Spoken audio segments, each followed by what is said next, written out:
Belajar melayani.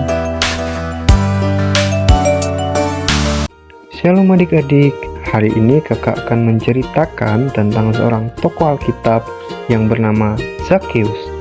Adik-adik, ada yang tahu nggak siapa itu Zakheus? Nah, pada suatu hari di kota Yeriko, hiduplah seorang laki-laki yang memiliki tubuh pendek bernama Zakheus. Namun kekurangannya itu tidak membuat Zakheus hanya berdiam diri saja. Zakheus tetap memiliki pekerjaan yang sangat besar karena ia bertugas untuk mengumpulkan uang dan memberikannya kepada raja. Jadi, Zakheus adalah orang yang kaya. Sayangnya, Zakheus ini sering tidak jujur dalam pekerjaannya. Dia sering mengambil uang yang lebih banyak dari orang lain. Jadinya banyak orang yang tidak suka sama dia. Suatu hari, Yesus datang ke kotanya Zakheus, yaitu kota Yeriko. Pada saat itu Tuhan Yesus berjalan-jalan di dalam kota dan banyak orang yang mengikutinya. Kabar tentang Tuhan Yesus ini pun akhirnya diketahui oleh banyak orang, sehingga Zakheus sangat penasaran dan ingin melihat Tuhan Yesus juga. Tapi karena banyak orang berkumpul di dekat Tuhan Yesus, Zakheus yang memiliki tubuh pendek ini pun tidak bisa melihat Tuhan Yesus. Zakheus akhirnya memikirkan cara agar ia bisa melihat Tuhan Yesus. Zakheus akhirnya mempunyai ide. Ia pun berlari dengan sangat kencang, sehingga orang-orang lain pun ketinggalan di belakang. Sekarang Zakheus sudah berada di posisi paling depan, tapi ia tetap harus memikirkan cara lain agar bisa benar-benar jelas melihat Tuhan Yesus. Pada saat itu pun ada pohon ara di dekat Zakheus, sehingga Zakheus memanjat pohon itu agar ia bisa melihat Tuhan Yesus. Ketika Tuhan Yesus sampai di bawah pohon ara yang dipanjat oleh Zakheus, tiba-tiba Tuhan Yesus berhenti dan melihat ke atas pohon itu. Tuhan Yesus pun berkata kepada Zakheus, "Zakheus, cepatlah turun. Aku ingin datang ke rumahmu hari ini."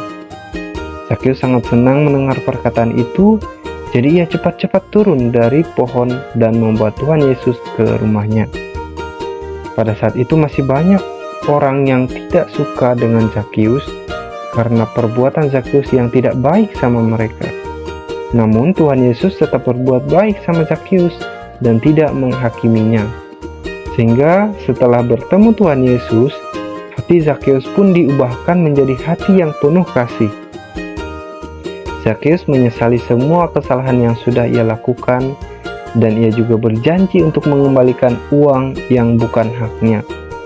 Tuhan Yesus pun sangat senang dengan perubahan hati Zakheus itu, sehingga Tuhan memaafkan Zakheus dan memberikan keselamatan kepadanya.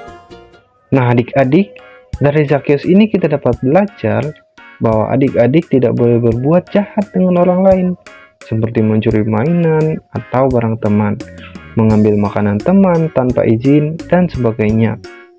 Kalau adik-adik melakukan hal itu, maka akan banyak teman yang tidak suka sama adik-adik. Jadi, sebagai adik-adik yang rajin sekolah minggu, mendengarkan cerita-cerita dari Alkitab, adik-adik harus bisa melakukannya di dalam kehidupan sehari-hari. Seperti Zakheus yang setelah mengenal Tuhan Yesus, menjadi orang yang baik dan penuh kasih. Adik-adik juga bisa mencontoh perubahan sikap Zakheus itu sebagai cara untuk melayani. Contohnya, adik-adik bisa melakukannya dengan membantu ibu dan ayah, berbagi makanan atau mainan dengan teman-teman, dan mengucapkan kata-kata yang baik, seperti berterima kasih, maaf, dan lain sebagainya.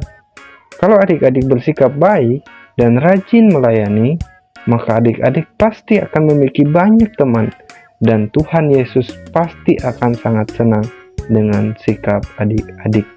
Itulah cerita tentang Zakheus dan apa yang harus adik-adik lakukan dalam kehidupan sehari-hari sebagai anak-anak Tuhan. Sampai jumpa untuk cerita selanjutnya. Bye-bye.